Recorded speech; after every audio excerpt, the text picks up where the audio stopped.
Hello. Hello. Hello. This is Rich with Unlimited Cards, here speaking to you from the book. Whatever that means. So I had an interesting interaction with someone recently. And, there are certain moments when you come across people that just seem, I guess, for lack of a better term, delusional, who their perspective on life is just so far-fetched and out of the realm of humanism. You kind of hit this point in the conversation where when you realize this, that there's really nothing much more that you can do. I think if there's a serious disagreement on perspective that's not changing, and that's, possibly rising emotions or,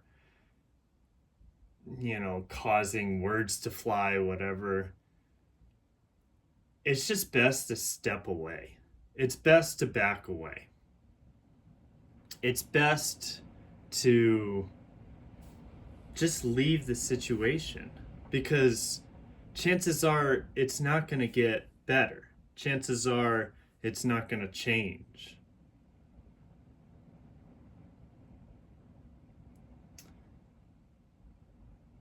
When I was a little kid, there were a lot of moments in school where people just didn't understand me or, look down on me. There were a lot of people who make fun of each other. Why? Who really knows? Who really knows? I mean, this world, just thinking that it needs to be a certain way is crazy. That people need to be a certain way. I personally hated high school. I don't know about anybody else out here. I don't know. Maybe you're in high school right now. I made it through. I got good enough grades to say, hey, I passed. I didn't really hang out with many people, though. And I wasn't part of the cliques. I mean, maybe that's what everybody says going through that. I wasn't part of the cliques. I wasn't part of the whole just high school thing. I felt like an outlier. And so when I got home, away from this traumatic time of just learning and sitting in class and meeting people and making friends and whatever, I would come home, and the one thing that would be back here that constantly gave me enjoyment and took my mind off of things was magic.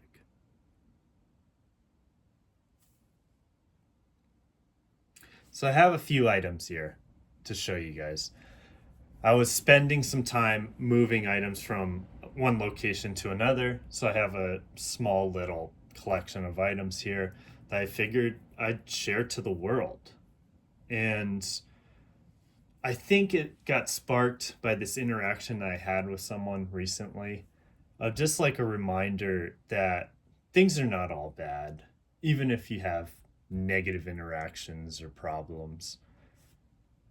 And there is this beautiful part of magic that's forgotten right now that takes me away and brings me back. And it's why I buy it.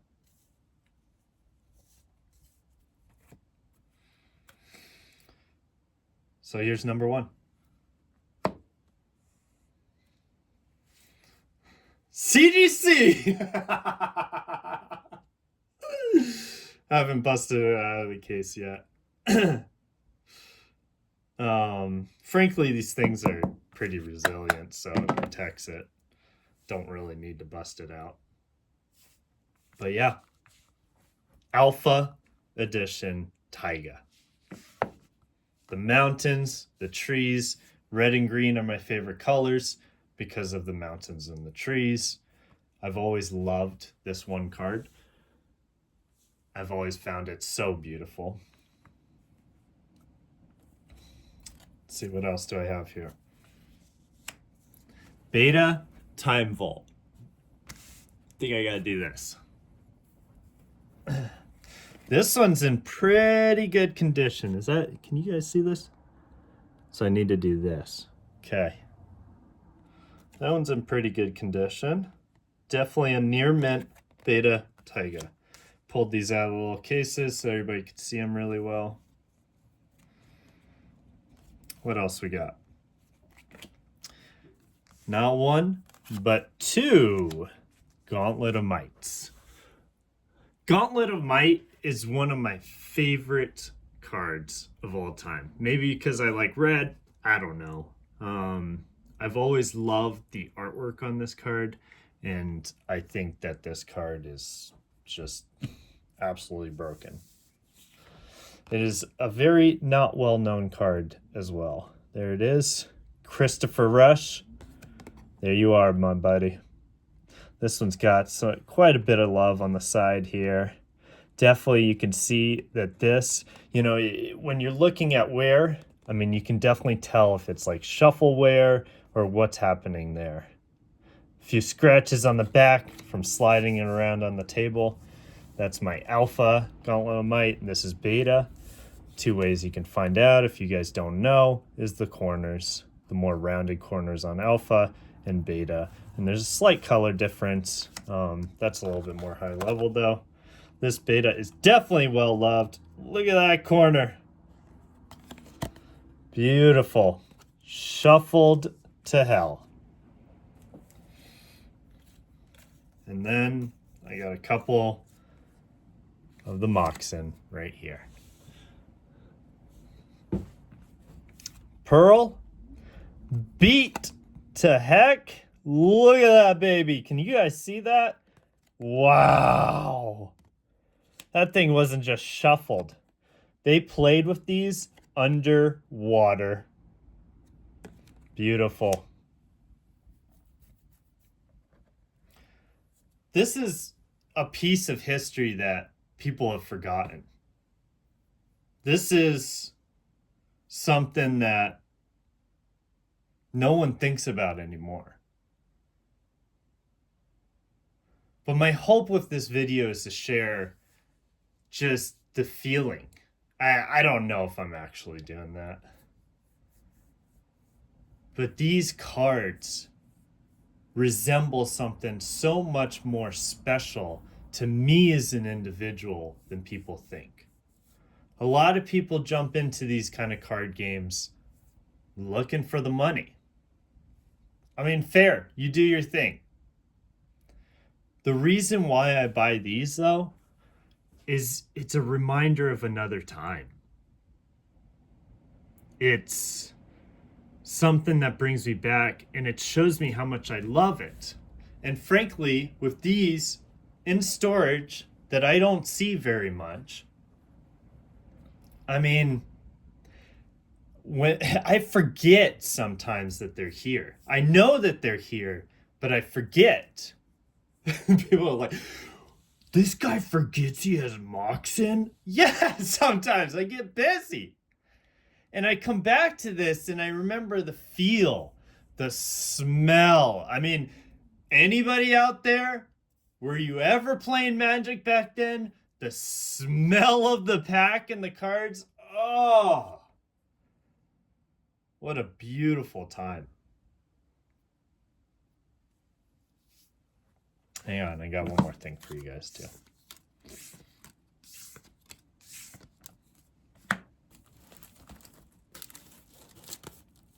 Look at that bad boy. Brothers of Fire. 4th edition.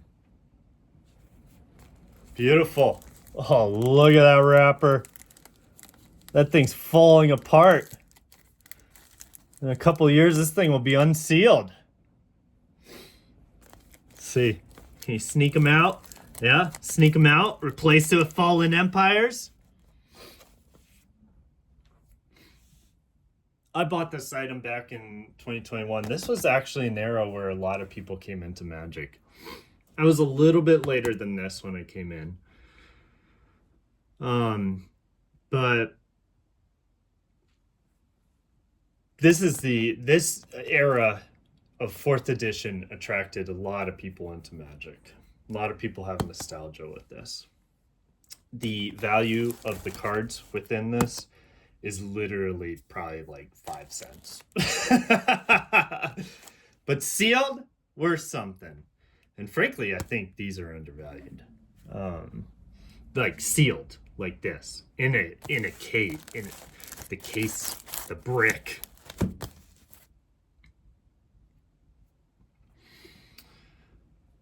It's just nice every now and then to go back to my storage, and whether I'm moving things around or just going back, inventorying, seeing what I got, and just seeing all this.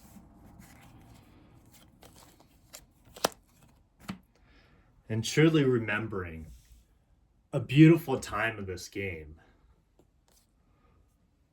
when all that mattered was the cards. It wasn't about, oh, I'm going to get a $40 card. It was about, oh, I got this thing that I've never seen before. Richard Garfield made this game. It was bigger than the box. Frankly, people would play these cards at a table, and most everybody there would have no idea what the card was. Because the rarity and how it was spread out across the country, it was hard to find different rare cards. Nowadays with internet, we know the value, we know exactly how many, well, I mean, we don't know exactly how many are out there, we can speculate. It's just a different time. But back then, nobody knew. And I think that's what made it more special. Do we ever get back to a time where people find this interesting? I don't know. But what I can tell you is this is special to me. And I'm gonna keep buying it. Enjoy your day.